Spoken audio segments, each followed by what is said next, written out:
Today I'm sharing with you a tarot deck which was a prop from the movie Live and Let Die.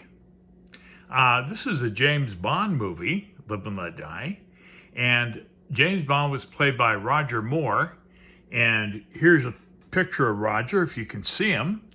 And there was another pivotal character in Live and Let Die, and that was a character by the name of Solitaire, and she was played by Jane Seymour. And there's a picture of Jane, and she was a tarot card reader, fortune teller, and this is the deck.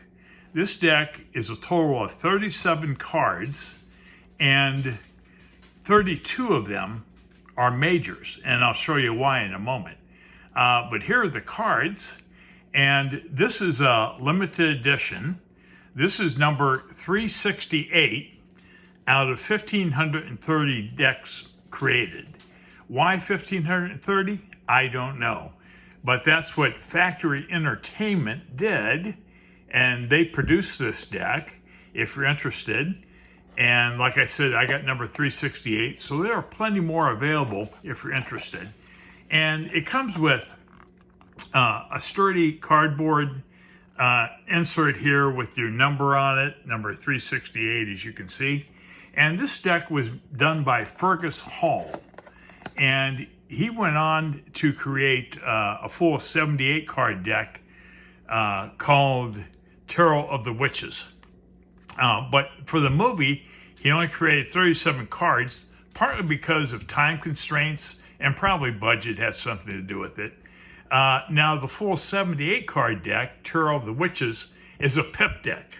So be warned if you're interested in picking up Tarot of the Witches. It is a pip deck. Then we move the cards, and they come in a black satin or a black velvet bag. And this was also a prop in the movie. This is the bag. And here are the cards. And they have a nice red back, very vibrant. And, well, let's get into the cards. Let's see what this deck's all about. Let me see here. I'll put this, leave that there. Okay. We started off with the Fool. And I like the use of this gorgeous blue, very vibrant blue sky. And the Fool is walking towards the edge of the cliff, and his dog is spotted, black and white, and he's pulling down his pants of the Fool. But there he is. There's a little sun up here, and a little moon down here. Pretty cool. Very nice use of colors. I think this deck was progressive for its time. I think that Fergus Hall was a little bit ahead of his time, and you'll see that in his artwork here. Look at his use of the way he draws mustaches and beards. The mustache extends over his shoulders, and the beard extends all the way down to the end of the table, and it almost looks like a crack in the table. Pretty cool. There's a little adorable cat here on the table. Well, that's the Magician. And next we have the High Priestess. And we see Hall's work again with draping the hair over almost the whole figure here. And a little cat in this one also. And there it is. We have the Empress. And she's holding a little globe and a scepter in the other hand. Pretty cool. And the Emperor. And again, we see a flowing mustache and beard. And he's holding a little globe and a scepter. We have the Hierophant. That's quite the beard. And again, draping mustache. And nice Hierophant card. And here's where the deck goes really off on a tangent. The movie has a plot in that James Bond is bent on seducing Solitaire. And so what he does, he switches the decks in the movie. He comes up with a deck that has 11 lovers cards in it. And he switches it without Solitaire realizing what he did. And he has her draw a card. And she draws the lover's card. And so he later on seduces her. But I'm not going to show you all 11 cards. They're all identical. So I'm just going to kind of fan through them here so you get an idea. Okay, this is number 11. And then we move on to the rest of the majors. We have the Chariot. Pretty cool Chariot card. Horses are a bit small, but there they are. We have Strength. No lion apparent, but he does have a book. And that's our Strength card, which is number 8, by the way. And we have the Hermit, seated on a very small island, surrounded by water, evidently, here on the bottom. So that's the Hermit.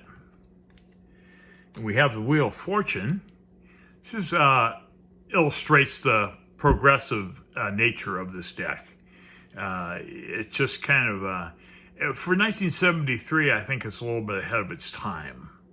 But pretty cool artwork, like the Wheel of Fortune. And we have Justice and the Scales. We have a green snake at the bottom of Justice. So, pretty cool. And we have the Hanged Man. And he also has a book. He doesn't have any bags of money, but he's got a book. And while he's hanging out there, he's reading his book. This is a cool death card. I like the skeleton. Almost seems jovial or happy. And he's got the little sun, the moon on this card. Pretty cool death. We have Temperance. And the liquid between the two cups is a rainbow style. Nice Temperance card.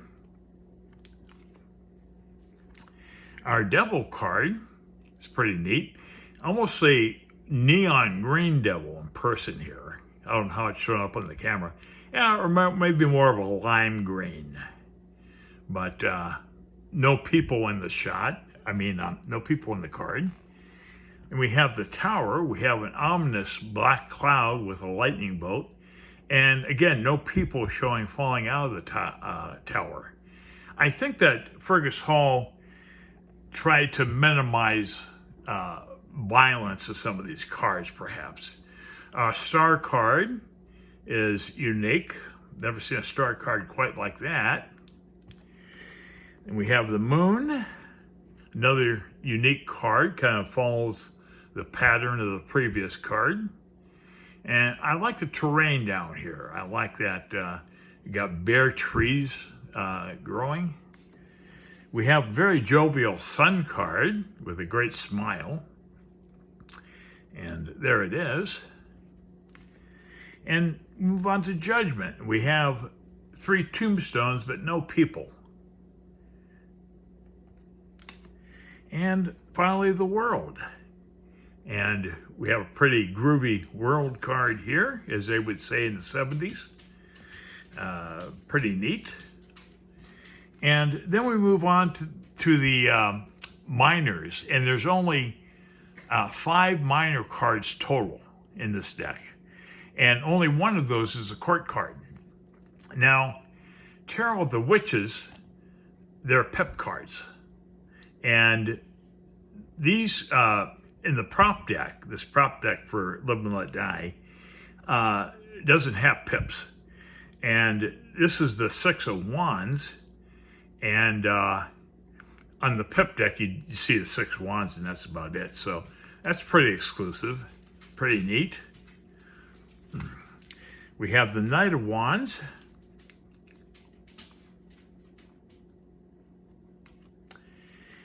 And we have the 6 of Swords. And kind of traditional with the boat. Pretty cool. We have the Knight of Swords. Nice card. And our last card in the deck is the Queen of Cups. So no kings in this deck, but there's our queen. Pretty nifty card here with the hair and all. And well, that pretty much wraps up the deck. It's only 37 cards. And I actually prefer this over Tarot of the Witches because it's unique and it's just kind of neat to have, I guess. But anyways, I hope that... oh, did I mention that this is made by... Maybe I did or not. It's made by Factory Entertainment is the name of the company which produces this deck. If you're interested, it's available from several sources. So you have to kind of shop around for the price. But anyways, I hope you've enjoyed this, and do watch Live and Let Die. I think I watched it in the 70s. It was a pretty good James Bond movie. And anyways, well, enjoy your day, and thanks so much for watching.